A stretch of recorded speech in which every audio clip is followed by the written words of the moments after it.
అసెంబ్లీకి రావాలి అనుకుంటున్నారు అంటే వీళ్ళ మీడియాలో వీళ్ళు వండి వార్చిన అబద్ధాలనే అందరూ చెప్పాలి, లేదంటే రానివ్వము అని వీళ్ళ రెడ్ బుక్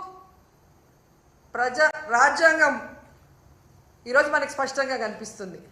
అంటే వీళ్ళు చేసే అవినీతి ప్రజల దృష్టికే పోకూడదు అని ఛానళ్ళని కూడా బ్యాన్ చేసే విధంగా ఈ రెడ్ బుక్ రాజ్యాంగంలో చూస్తుంటే అసలు ఈ రాష్ట్రంలో వీళ్ళని చేసే తప్పుల్ని ఎవరు కూడా ఎత్తి చూపించకూడదు, చూపించే వాళ్ళు ఎవరిని కూడా మేము సహించమనేది స్పష్టంగా అర్థమవుతుంది.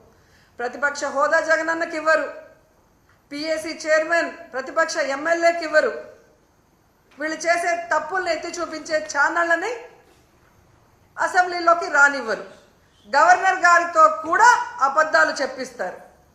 అంటే వీళ్ళ చైర్మన్, వీళ్ళ డిప్యూటీ చైర్మన్, వీళ్ళే సీఎం, వీళ్ళే డిప్యూటీ సీఎం, అంతా వీళ్ళ భజన బ్యాచ్ పచ్చ ఛానల్. అంటే ఏ విధంగా ఈ రాష్ట్రంలో ప్రజల్ని ఎన్నికల ముందు మభ్యపెట్టారో అది కంటిన్యూ చేస్తూ ఆ ప్రజల్ని అలా మోసం చేసుకుంటూనే ముందుకు వెళ్ళడానికి వీళ్ళ ప్రణాళికలు ఇక్కడ స్పష్టంగా అర్థమవుతున్నాయి.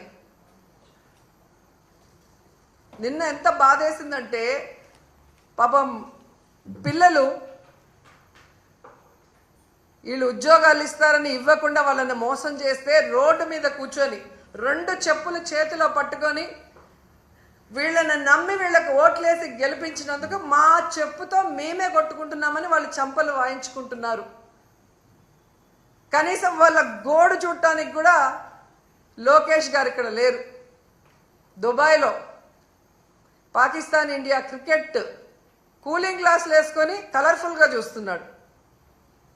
అంటే వీళ్ళకి ప్రజలంటే గౌరవం లేదు, ప్రజలంటే అభిమానం లేదు.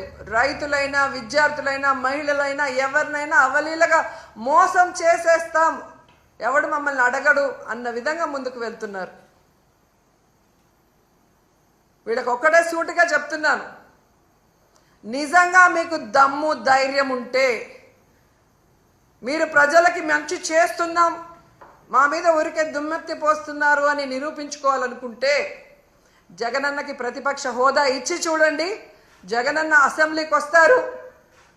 గత ప్రభుత్వంలో జగనన్న ఏం హామీలు ఇచ్చారు, ఏం నెరవేర్చారు, ఈ రాష్ట్రాన్ని ఎలా అభివృద్ధి వైపుకు నడిపించారు, ఈరోజు మీరు ఎన్నికల్లో ఏం హామీ ఇచ్చారు, ఈ 9 నెలల కాలంలో 1,00,000 కోట్లకు పైగా ఎలా అప్పులు చేసి రాష్ట్రాన్ని అప్పుల్లో ముంచేస్తూ ప్రజలకి ఒక్క హామీని కూడా నెరవేర్చకుండా ఇంకా అప్పులు కావాలని ఎలా ప్రయత్నాలు చేస్తున్నారు, ప్రజల్ని ఎట్లా మోసం చేస్తున్నారు అనేది ప్రజలకు తెలిసేలాగా మాట్లాడతారు.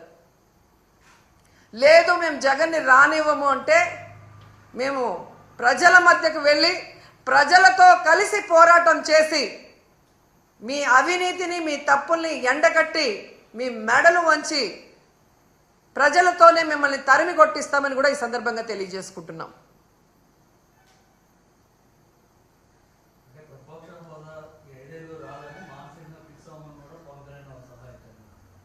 అదే అంటున్నాను సార్. ఇప్పుడు జగన్ గారికి 11 సీట్లే ఉన్నాయి అని హేళన చేసే వాళ్ళకి జగన్ అసెంబ్లీకి వస్తే ప్రతిపక్ష హోదాలో కూర్చుంటే మీకు పోయేదేముంది?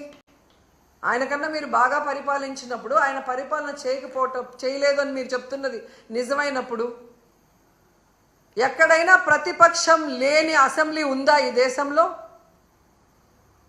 ఒక్క ఆంధ్రప్రదేశ్లోనే. గతంలో జగనన్న అనుకునింటే చంద్రబాబు నాయుడు ప్రతిపక్ష హోదా లేకుండా చేసుండొచ్చు. కానీ ప్రజాస్వామ్యాన్ని గౌరవించే వ్యక్తిగా జగనన్న ఆ రోజు చంద్రబాబు నాయుడిని ప్రతిపక్ష హోదాతో కంటిన్యూ చేశారు. వీళ్ళు చేసే నీతిమాలిన రాజకీయాలు